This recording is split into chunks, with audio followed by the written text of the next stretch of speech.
You take this experience, and it's probably the best platform ever as a singer to get exposure, but now, you know, you're starting at square one, and you've got to identify a sound for yourself that's not based on Grand Ole Opry Week or Disco Week or whatnot. I said from the beginning that I wanted to be, you know, a pop R&B singer, and I think that that's been tempered a little bit. I think that I know the type of pop R&B singer I want to be. I think there's, you know, there are people like T-Pain, and then there are people like Neo.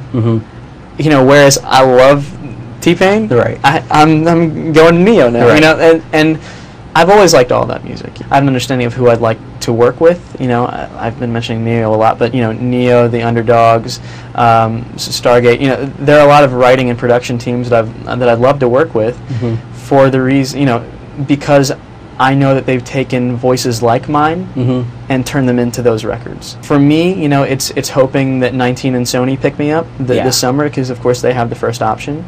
But if not, you know, I feel confident that someone, you know, will listen to my singles on iTunes and will, you know, have seen my performances on the show, see my performances on tour, and, you know, really say, you know, not only is that a good voice, but that's a voice that fits this genre. So, you know, I'm a thinker about everything. You know, I dissect everything. No, I can tell there's a lot happening here in terms of like what you're thinking about. You know, and I think there's probably different kinds of Idol contestants. Ones who are more like from the gut, like this is what I'm going to do, or people who've thought about like this is what I want to project while I'm on there because I've got X number of weeks. I think I'm somewhere in between. I mean, I've definitely had my visceral reactions to things, and you know that's also who I am. It's like when I'm watching Carolina basketball and we lose a game, I'm not just want to say, okay, well it's fine because our record is, you know, 30-2, so it means if we lose, that's not me. I'm, you know.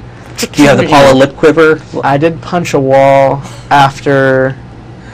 It was after I got in the bottom three one week. I excused myself from the stage, and I thought, you know, interestingly enough, you know how y'all have like a behind the scenes of the results night, whatever. Right. I excused myself from the stage, and I came back pretty soon thereafter, and I felt confident. Maybe it's just, you know, my own ego, but I felt confident that someone would be writing, you know, Anoop left the stage for you know 30 seconds and then came back and was massaging his hand. Thankfully they weren't backstage with the camera being, well, like, you know, here was Anoop punching a wall. You know? Oh, the first time that happened was after Beat It, and I felt so bad because Ron, who's, you know, one of my favorite producers on the show, I was like, hey Anoop, can we talk to you? And I literally just went like that because I was so angry, you know, at myself, at the comments. It's you know, it's I can't say it any better than it's tough. It's tough. I love the honesty of you saying you punched a wall this season. I have yet to punch a wall during season 8, but there are 4 weeks to go. I'm confident it could still happen, and I